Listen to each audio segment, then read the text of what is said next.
Bonjour, ici Marc-Antoine au Centre d'hiver à Saint-Nicolas. Aujourd'hui, on va faire la démonstration d'une Grand Design 21G Cargo. On va commencer par faire une tournée à l'extérieur pour ensuite se diriger à l'intérieur. On commence dans notre coffre à l'avant.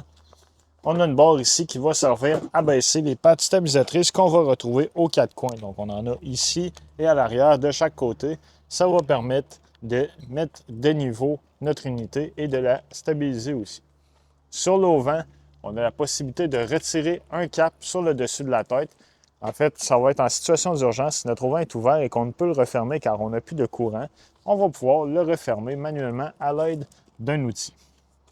Dans le coffre ici en avant, on a un interrupteur pour l'éclairage qui se trouve sur la façade et de l'éclairage supplémentaire de coffre qui est là. On a aussi un module qui est préinstallé, TireLink qu'on appelle. Donc, si jamais on veut lire la pression de nos pneus sur un capteur TPMS, on va pouvoir le faire. Il faut acheter le module séparément. On a une prise coaxiale pour télévision extérieure, 120 volts qui va fonctionner lorsque la roulotte va être branchée dans sa prise murale.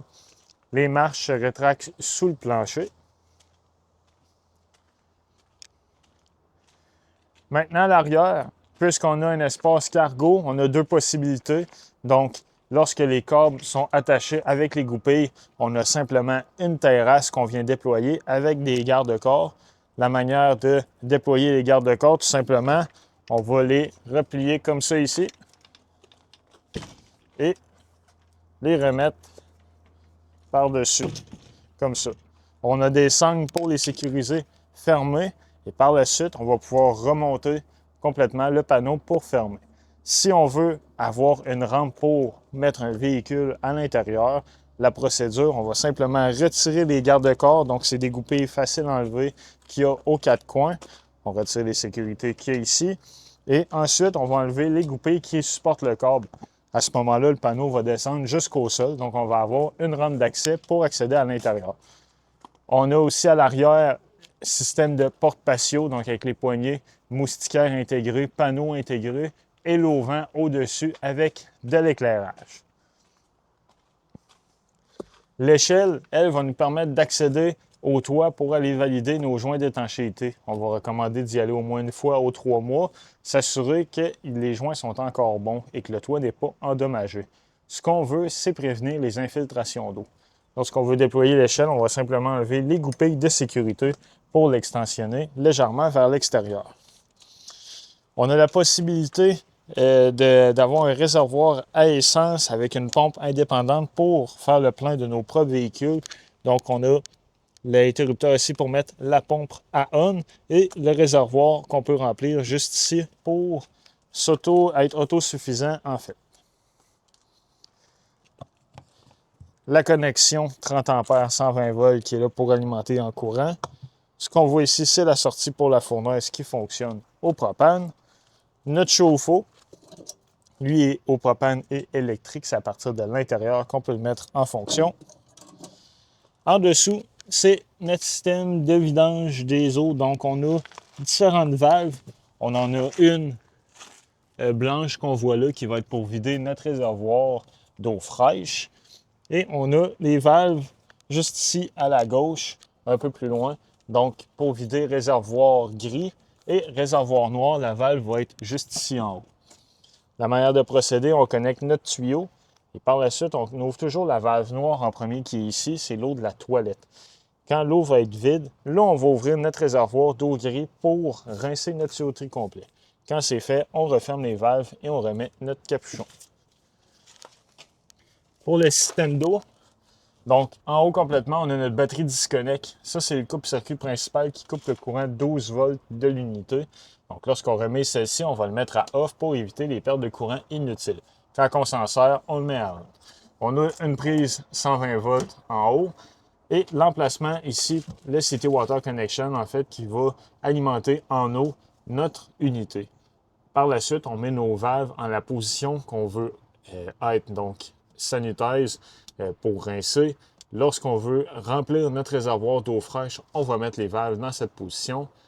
Dry camping, donc lorsqu'on n'a pas accès à l'eau, on va mettre les valves dans cette position pour utiliser notre eau de réservoir d'eau fraîche avec la pompe pour hiverniser et en City Water. Donc, lorsqu'on a accès à l'eau du camping, on met les valves comme ils sont ici pour avoir de l'eau à l'intérieur.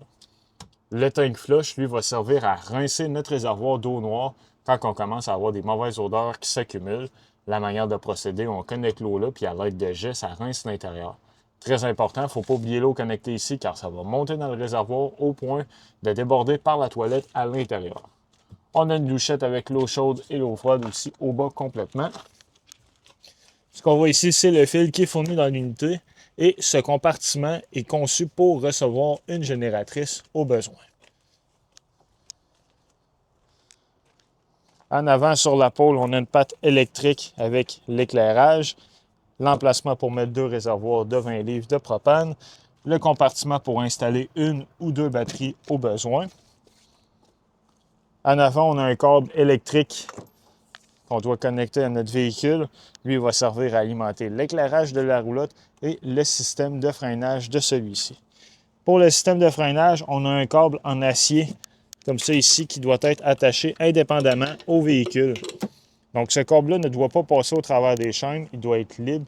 Ce qu'il va faire, c'est que si jamais on perd notre attelage en cours de route, il va tirer sur la goupille pour appliquer les freins d'urgence.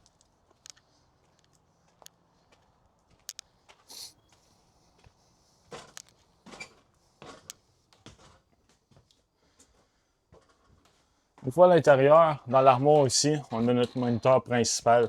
Donc, sur lui, on a un interrupteur pour de l'éclairage. On a aussi notre indication de niveau, donc niveau de la batterie, réservoir d'eau fraîche, eau noire et nos 2 réservoirs d'eau grise. On a un réservoir d'eau grise pour la douche, puis un qui va être pour la cuisine. Ensuite, en dessous, on a l'éclairage pour l'habitacle intérieur, Rear Light qui est la lumière de l'auvent sur la terrasse à l'arrière, l'interrupteur pour la pompe à eau. Donc, lorsqu'on a rempli notre réservoir d'eau fraîche en mode autonomie, on met la pompe en fonction. On va recommander de l'éteindre quand on a fini de s'en servir. Notre chauffe-eau, lui, c'est ici qu'on peut le mettre en fonction soit au propane ou électrique. Lumière extérieure, lumière d'auvent du côté droit. L'interrupteur ici, c'est pour ouvrir le slide-out de la chambre. Et ici, c'est les 2 auvents, donc un sur le côté et un à l'arrière. On voit le module de contrôle pour la génératrice qu'il pourrait y avoir au besoin. Elle n'est pas là dans ce cas-ci. Notre indicateur de réservoir d'essence qui se trouve à l'arrière. La télévision, elle, est connectée à une antenne. Il y a un booster juste ici à l'arrière. On doit s'assurer qu'il est allumé. L'antenne, elle, va détecter s'il y a des postes disponibles digitaux. La manière d'y parvenir, on doit aller dans les paramètres de la télévision pour effectuer un channel scan. À ce moment-là, l'antenne va détecter s'il y a des postes de disponibles. Un exemple, au centre d'hiver à Saint-Nicolas, on va capter 3 à 4 postes différents. Cette étape-là est à refaire dès qu'on va se déplacer avec la roulotte et ça pour chaque télévision au besoin. On a un système de radio intégré, donc on peut jouer sur les haut-parleurs intérieurs, extérieurs, différentes zones. Il est Bluetooth, donc on peut connecter notre appareil mobile sans problème. On va aller dans la partie avant. Donc, la chambre, lorsqu'on a ouvert le slide-out, on va pouvoir replier le matelas pour avoir notre matelas plein de grandeur. Très important, avant de refermer le slide-out, on doit s'assurer de repositionner le matelas par-dessus pour avoir l'espace suffisant. On a du rangement ici à l'avant, des prises de courant 120 volts et USB. Notre thermostat, lui, se trouve juste ici. Donc, le thermostat va gérer la climatisation et le chauffage partout dans l'unité. Lui, de la manière de procéder, on appuie sur le bouton mode, puis on va avoir le choix soit cool pour climatiser ou heat pour chauffer avec la fournaise.